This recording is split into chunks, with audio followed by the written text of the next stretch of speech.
ये भी बिलोंग करता है टेक्निकल एनालिसिस। ऑर्डर ब्लॉक भी बिलोंग करता है टेक्निकल एनालिसिस। ठीक है, अब इसके अंदर ऑर्डर ब्लॉक हमारे पास दो टाइप के होते हैं। एक हमें ऑर्डर ब्लॉक मिलता है ग्रीन के अंदर, जिसे हम बुलिश ऑर्डर ब्लॉक कहते हैं। एक हमें मिलता है रेड के अंदर, जिसे हम बेयरिश ऑर्डर ब्लॉक कहते हैं। या दूसरे मानों में इसको हम समझें कि ऑर्डर ब्लॉक तो ये है, लेकिन पहले ये क्लियर होना बहुत जरूरी है कि ऑर्डर ब्लॉक क्या होता है। तो अगर मैंने ऑर्डर ब्लॉक के लिए आपको एक कैंडल बनाकर दिखाई है, इसका मतलब ये है कि मैंने आपको ये भी बताया था कि हर कैंडल के पीछे एक कहानी होती है, एक दास्तान होती है, एक उसका पता बताती है कि मेरे अंदर बायर या सेलर्स ने किस तरीके से परफॉर्म किया है। तो वो कहानी इस कैंडल के अंदर आपको नजर आ रही है कि ना तो कैंडल ऊपर की साइड पर क्लोज हो रही है और ना ही कैंडल बॉडी के साथ नीचे क्लोज हो रही है। कैंडल सेंटर में एक छोटी बॉडी बनाकर ऊपर और नीचे विक देकर कंप्लीट हो रही है। ये कैंडल्स के अंदर अगर इसका हम नाम देखते हैं तो हमने पढ़ा था ये कैंडल इनडिसिशन कैंडल होती है। इसका मतलब इस कैंडल को देखकर हम डिसीजन नहीं ले सकते कि अभी प्राइस किस डायरेक्शन में जाएगा। हम जितनी भी कैंडल्स को या जितनी भी टेक्निकल एनालिसिस को पढ़ते हैं तो वो इसलिए पढ़ते हैं ताकि हम ड्यूरिंग ट्रेड एक बेहतर प्राइस एक्शन निकाल सकें। इसीलिए हम एक एक टेक्निकल पॉइंट को फोकस करते हैं। तो अब हम इस कैंडल को भी फोकस करेंगे जो इन डिसीजन कैंडल कहलाती है, लेकिन इसको ट्रेडिंग की दुनिया में ऑर्डर ब्लॉक कैंडल भी कहा जाता है। अब हम इस चीज को समझेंगे कि अब इस कैंडल को अगर आप गौर से देखें तो ये कैंडल कौन सी क्लोज हुई है? बॉडी ग्रीन बॉडी के अंदर क्लोज हुई है। इसका मतलब इसका ओपनिंग प्राइस जो है वो यहाँ था,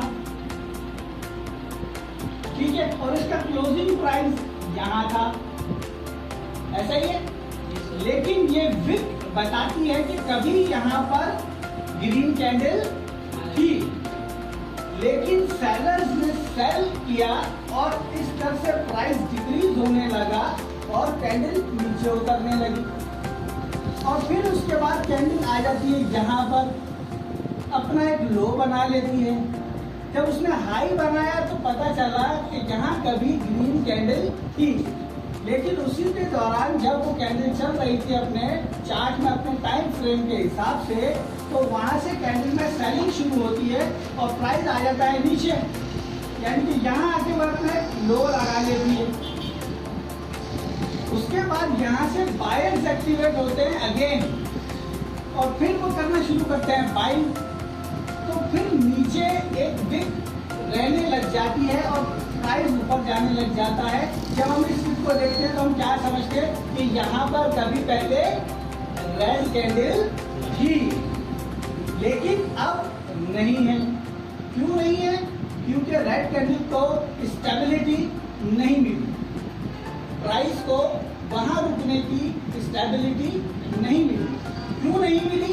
क्योंकि वहां पर बायर्स जो है वो फॉर्म में आ चुके थे और उन्होंने बाइंग करना शुरू कर दी। नतीजा रेड कैंडल ऊपर चढ़ने लगी और जब प्राइस यहाँ पहुंचा तो टाइम पूरा हो गया।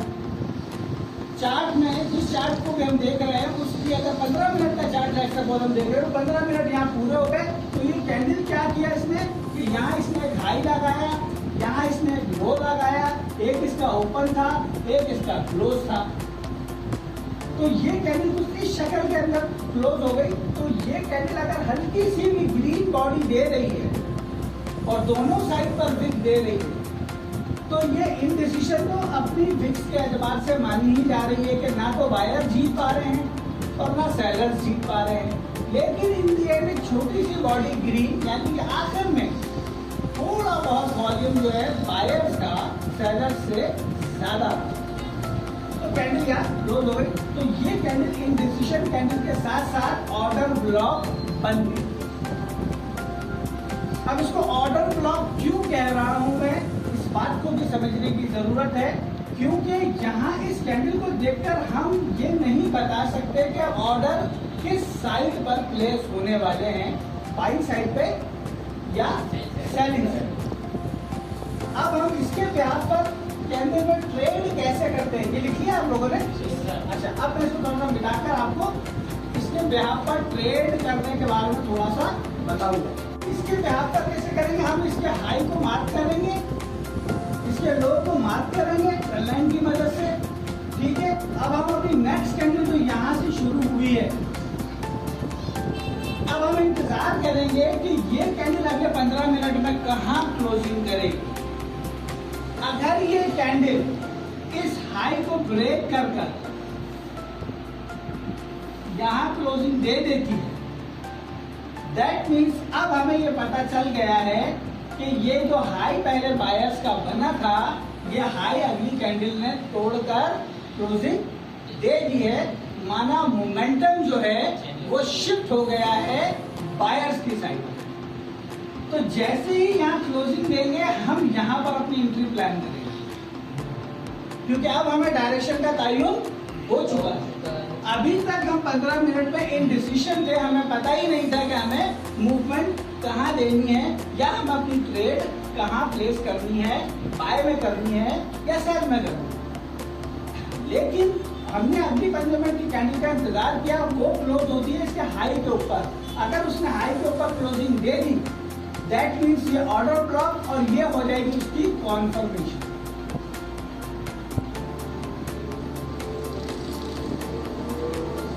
क्या हो जाएगी, कॉन्फर्मेशन हो जाएगी। इस ऑर्डर ब्लॉक की कॉन्फर्मेशन नेक्स्ट 15 मिनट की कैंडल वो जहां भी क्लोज करती है, हमें वो लुक आफ्टर करना है कि वो कैंडल प्रीवियस हमारी ऑर्डर ब्लॉक कैंडल जो है उसके हाई को ब्रेक करके अगर ऊपर क्लोजिंग दे देती है तो हमें कॉन्फर्मेशन आ जाएगी कि अभी शॉर्ट टाइम के लिए ही सही, लेकिन मोमेंटम किनके हाथ में आ गया है, बायर्स के हाथ में आ गया है। तो जैसी वो क्लोजिंग देगी उसके अगली ओपनिंग जो कैंडल होगी वो हमारा एंट्री पॉइंट बन जाएगा और हम यहां से करेंगे बाय।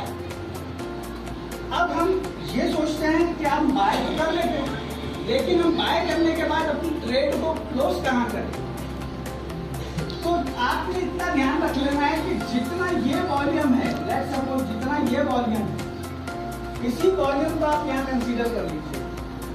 लेट्स सपोज यहाँ तक बायर्स ने यहाँ से लेकर यहाँ तक $10 का डिफरेंस बनाया, तो आपने यहाँ किया, तो आपने यहाँ से $10 का आइडिया रख के माना 100 पिप्स, अप्रोक्सीमेटली 100 पिप्स आप यहाँ से ले सकते हैं इस बिल को मद्देनजर रखते हुए। अगर ये बिल 5 की है, $5 की है, यानी कि 50 पिप्स की है तो 50 पिप्स, अगर 30 पिप्स की है तो 30 पिप्स। तो आपका जो टीपी होगा वो रेफरेंस लोगे आप इसकी विक से। तो हमारा इंशाल्लाह ये चीज टारगेट अचीव हो सकती है, क्योंकि हमने टेक्निकली तौर पर इसको देखा कि यहाँ तक इंडिसीजन था, यहाँ पे आया डिसीजन, और डिसीजन क्या आया कि बायर स्ट्रॉन्ग हो चुके हैं। तो जैसे ही ये कैंडल क्लोज करती है हम अपनी बाय की ट्रेड को प्लान कर लेंगे।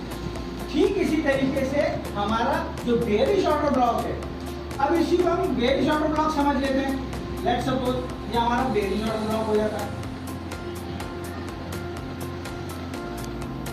और कैंडल शुरू होती है यहाँ पे, बेशक ये ग्रीन था, बेशक ये ग्रीन थी कैंडल, लेकिन अगर अगली 15 मिनट की कैंडल ने इसके लो को तोड़ के यहाँ क्लोजिंग दे दी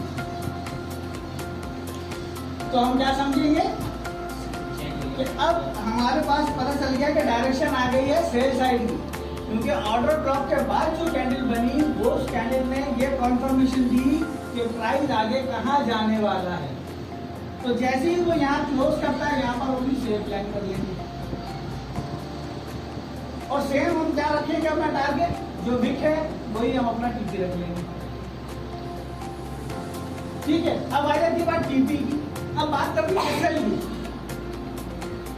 टीपी तो हमने ले लिया, एसएल हम एटीज अपना यहाँ रख लेंगे स्क्रिप्ट के काउंट के। यहाँ हमने अपना एसएल रख लिया, यहाँ हमने अपना टीपी रख लिया इसके साथ। ठीक, बायर्स की कैंडल अगर हमें मिलती है तो हम बाय साइड पे चले जाएंगे, और अगर हमें सेलर साइड पे मिलती है तो हम सेलर साइड पे चले जाएंगे। तो ये होता है ऑर्डर ब्लॉक, और ऑर्डर ब्लॉक के हिसाब से अपनी ट्रेड को प्लान करना। इतनी बात आप लोगों को समझ आई? इसमें कोई चीज अगर आप पूछना चाहते हो तो